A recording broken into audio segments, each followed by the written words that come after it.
Doctor Mohammad ইউনূসের বিরুদ্ধে যে ষড়যন্ত্র হচ্ছে, সেনাবাহিনী পুরো টোটাল স্টান্স নিয়ে নিছে এবং বিভিন্ন সচিবালয় থেকে শুরু করে প্রশাসনে মারাত্মক অস্থিরতা, শুধুমাত্র যেন নির্বাচন হয়, ডক্টর মোহাম্মদ ইউনূস যেন কাজ করতে না পারে। কি দুঃখজনক ঘটনা! একজন ব্যক্তি সারা পৃথিবীটা নাম করেছে বাংলাদেশের হয়ে, সারা পৃথিবীতে সমাদৃত, এই লোকটাকে আমার মনে হয় বেইজ্জতির চূড়ান্ত মাত্রা, এক্সপেরিয়েন্স বা অভিজ্ঞতা নিয়েই তাকে বাংলাদেশের রাষ্ট্র ক্ষমতা থেকে চলে যেতে হবে। এই 6 মাস বা একটা বছর উনি হয়তোবা উনি, আমি জানি না কতদিন পালন করতে পারবেন, এটা আমার কাছে সন্দেহ লাগে। বর্তমানে যা শুরু হয়েছে, আজকে দেখলাম একজন নেতা বলছেন 24 ঘন্টা টিকতে পারবে না ডক্টর মোহাম্মদ ইউনূস, তারা যদি আন্দোলন করেন। অথচ আমরা দেখেন তারা 16 বছর কোনো কিছু করতে পারলেন না। আমরা তাদের পক্ষ হয়ে কাজ করেছি। আমরা সোশ্যাল মিডিয়াতে বিরোধী দলের ভূমিকা পালন করতাম। আমার মনে আছে তখন একটা পেজ ছিল না তথাকথিত সেই রাজনৈতিক নেতার, যেখানে শেয়ার করা যায়। আজকে এসে বলছেন 24 ঘন্টা কেউ মুতে দিবেন, কেউ প্রস্রাব করে দিবেন, কেউ তুতুরিক্ষেপ করে বের করে দিবেন। আজকে আপনাদের তাকাব্বরি এবং ক্ষমতা আমরা দেখি, খুব দুঃখ লাগে। আপনারা উড়িয়ে দিবেন, খেয়ে ফেলবেন, ছিঁড়ে ফেলবেন, সবাই বলেন আপনারা। দুঃখজনক। আমি মনে করি কিছু নেতার কারণে বিএনপি চরমভাবে নিগৃহীত হচ্ছে, আপনার ধিকৃত হচ্ছে। সোশ্যাল মিডিয়াতে শুরু করে প্রত্যেকটা জায়গাতে এটা বন্ধ হওয়া দরকার। খুবই দুর্ভাগ্যজনক। জাতীয়তাবাদের গণতন্ত্রের পুনঃপ্রবর্তক একটা রাজনৈতিক দলের অনেক নেতা যে বক্তব্য দেন, আমরা সেগুলো পছন্দ করতেছি না এবং হয়তো আরো হার্ড লাইন বা কঠোর লাইনে গিয়ে কথা বলতে হবে ইন দ্য ফিউচার। অনেকে এখন মনে করেছেন যে নিয়ে নিচ্ছেন যে রাজনৈতিক দল। আজকে আমরা তো আগে কিছু চাই নাই, আমরা চেয়েছিলাম একটা সংস্কার। কারণ আপনারা 53 বছরে যা কিছু করতে পারেন নাই বাংলাদেশের মানুষের জন্য, আমরা চেয়েছিলাম বাংলাদেশের মানুষ যেন ভোটাধিকার প্রয়োগ করতে পারে, আইনি শাসন প্রতিষ্ঠা হয়, বিচার বিভাগের স্বাধীনতা। আমরা চেয়েছিলাম নির্বাচন কমিশন যেন এমন একটা নির্বাচন কমিশন হয় যে নির্বাচন কমিশন কোন অবস্থাতে যেন প্রভাবিত না হয়ে এক্সিকিউটিভ ব্রাঞ্চের মাধ্যমে যেন ভালো মানুষ রাজনীতিতে উঠতে পারে। আমি আপনাদেরকে একটা উদাহরণ দিই। আমি তো এই কথাগুলো আসলে আপনারা অন্য কোথাও পাবেন না।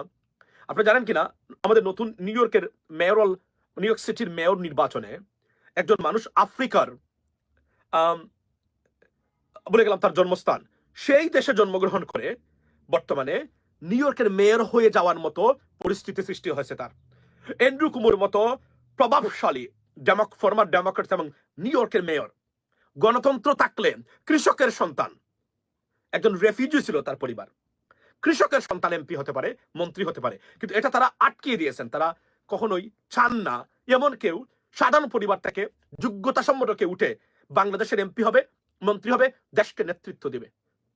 Not Eric Adams. Eric Adams, this guy is running mayor, so he's not going to compete because he's already accused of or charged for many crimes, although the charges were dropped by President Trump because of his intervention. So that's why he's not anymore. So this is very sad যে আমাদের দেশের জন্য আপনি কল্পনা করেন, এই যে এখন শুরু হয়েছে নির্বাচনের তোড়জোড়, একজন যোগ্য ব্যক্তি আপনি দেখবেন আনলেস তাদের অনুকম্পা না হয় কেউ নমিনেশন পাবেন না। হাজার হাজার কোটি টাকার নমিনেশন বাণিজ্য হবে আগামীতে, হাজার হাজার কোটি টাকার। এই দেশের পরিবর্তন কি তাহলে কোনোদিনই হবে না? এই দেশ কি এই দুর্বৃত্তরা জিম্মি করে নিয়ে নেবে?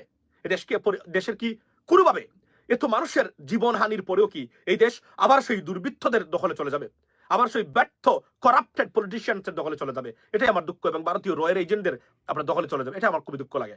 বিএনপির কাছ থেকে আমরা কখনোই এই ধরনের আশা করি নাই।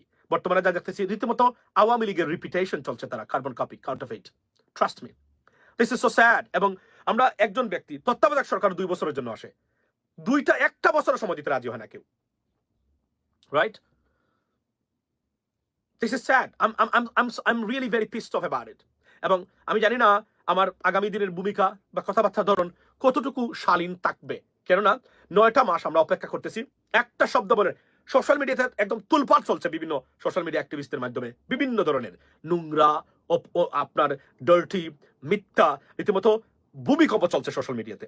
আমি বুঝছেন, যদিও এই সোশ্যাল মিডিয়া অ্যাক্টিভিস্টদের অনেক আজকের এই পরিণতির কারণ তাদের অতিরিক্ত বাড়াবাড়ি, অনেককে কাজ